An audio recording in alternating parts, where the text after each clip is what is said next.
அனைவருக்கும் வணக்கம். இன்னைக்கு நம்ம சேனல்ல கல்யாண வீடுகளில் பரிமாறக்கூடிய பீன்ஸ் பருப்பு உசிலி எப்படி செய்யறதுன்னு பார்க்க போறோம்.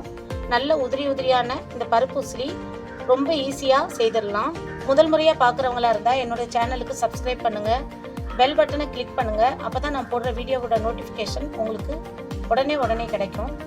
இப்போ வாங்க வீடியோக்குள்ள போகலாம். இந்த பருப்பு உசிலி செய்யறதுக்கு கடலைப்பருப்பு ஒரு 4 டேபிள் ஸ்பூன் நம்ம எடுத்துக்கலாம்.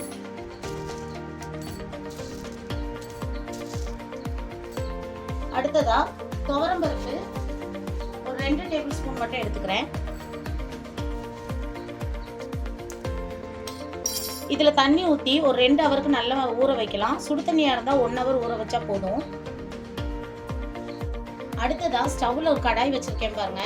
அதுல நான் 1 கப் அளவு பீன்ஸ் எடுத்து குட்டி குட்டியா கட் பண்ணி நல்லா கழுவி வச்சிருக்கேன் பாருங்க. அதை நம்ம இதை கொட்டிக்கலாம்.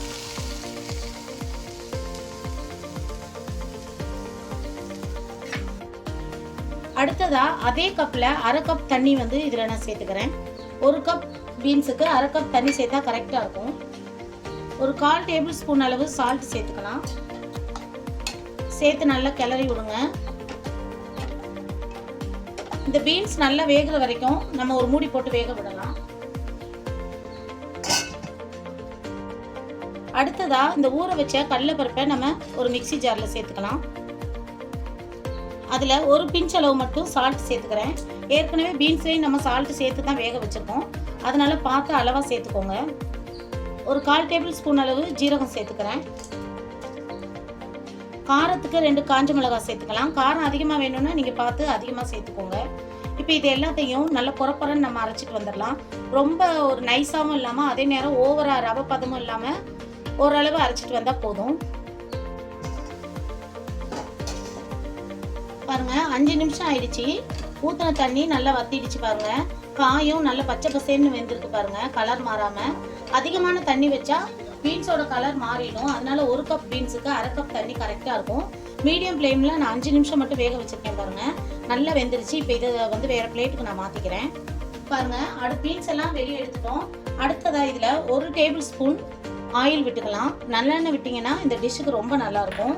அந்த 1 டேபிள் ஸ்பூன் ஆயில்ல நம்ம அரைச்சிட்டு வந்த அந்த கடலைப்பருப்பு விழுதுகளை சேர்த்துக்கலாம். இந்த பருப்பு உசிலி அதிகமாக செய்கிறதா இருந்தால் நம்ம இந்த கடலைப்பருப்பு விழுதா ஆயில் சேர்த்து ஆவியில் வேக வச்சு உதுத்து எடுத்துக்கணும். கொஞ்சமாக செய்கிறதால நம்ம கடாயில் ஆயில் விட்டு வதக்கி எடுத்தாலே அதனால பொறப்பொறன்னு நமக்கு கிடைக்கும். பாருங்க மீடியம் ஃப்ளேம் வச்சு இது எல்லாத்தையும் நல்ல உதிரியாக வர்ற அளவுக்கு நல்லா வதக்கி எடுத்துக்கோங்க.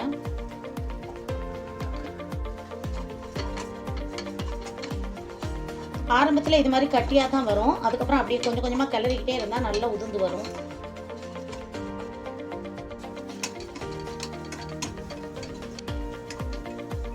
பாருங்க ஒரு 2 நிமிஷம் கிளறினதுல எல்லாமே நல்லா உதிர்ந்து வந்துருச்சு. இன்னும் கொஞ்சம் கட்டிகள் இருக்கு, அதையும் நம்ம நல்லா கிளறிக்கிட்டே உதிர்த்து விடுங்க.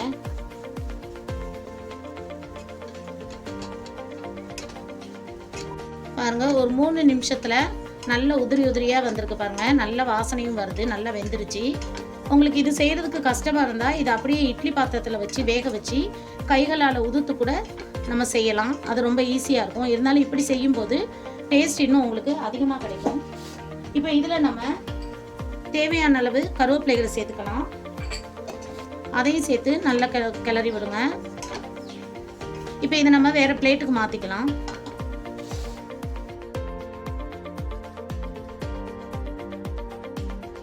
1/2 டேபிள் ஸ்பூன் ஆயில் சேர்த்துக்கலாம். ஒரு பிஞ்ச் அளவு கடுகு சேர்த்துக்கிறேன். அதே மாதிரி ஒரு பிஞ்ச் அளவு மட்டும் ஜீரகம் சேர்த்துக்கலாம். ஏற்கனவே நம்ம பருப்பில் ஜீரகம் சேர்த்துருக்கோம், அதனால கொஞ்சோண்டு சேர்த்தா போதும் வாசனைக்கு. ஒரு சின்ன வெங்காயத்தை குட்டியாக அரிஞ்சு வச்சுருக்கேன், அதை நான் இதில் சேர்த்துக்கிறேன். வெங்காயம் போடும்போது இந்த ரெசிபிக்கு நல்ல ஃப்ளேவர் கிடைக்கும். நல்லா வதங்கினோடனே வேக வச்சு எடுத்த இந்த பீன்ஸை இதில் சேர்த்துக்கிறேன்.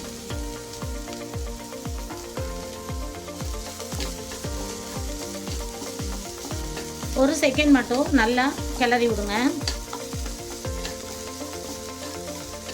அந்த ஆனியன் மட்டும் கொஞ்சம் வேகிறதுக்கு நம்ம மூடி போட்டு 1 நிமிஷம் காத்திருக்கலாம்.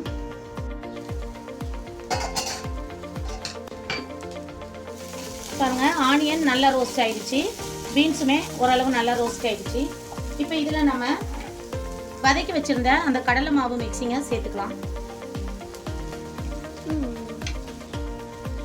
பாருங்க, நல்ல பொன்னிறமாக சூப்பராக வதங்கி நல்ல உதிரியாக இருக்குது. அதை இந்த பீன்ஸோடு சேர்த்து நல்லா கிளறி விடுங்க. நிறைய கல்யாண வீடுகளில், பிராமின்ஸ் வீடுகள்லாம் இந்த ரெசிபி அடிக்கடி செய்வாங்க. சாப்பிட ரொம்ப டேஸ்டியாக இருக்கும்.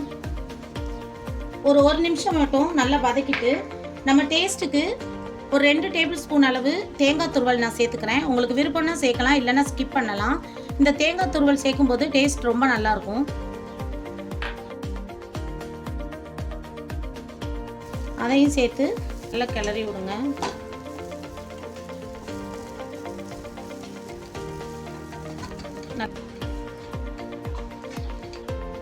கடைசியாக இறக்க போகும்போது கொஞ்சமாக பெருங்காயத்தூள் சேர்த்துக்கலாம்.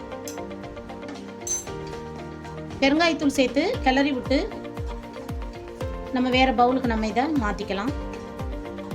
பாருங்கள், நம்ம செய்த பருப்பு உசிலி சூப்பராக வந்திருக்கு. நல்ல உதிரி உதிரியாக வந்திருக்குது. சாப்பிட்றதுக்கும் ரொம்ப சுவையாக இருக்கும்.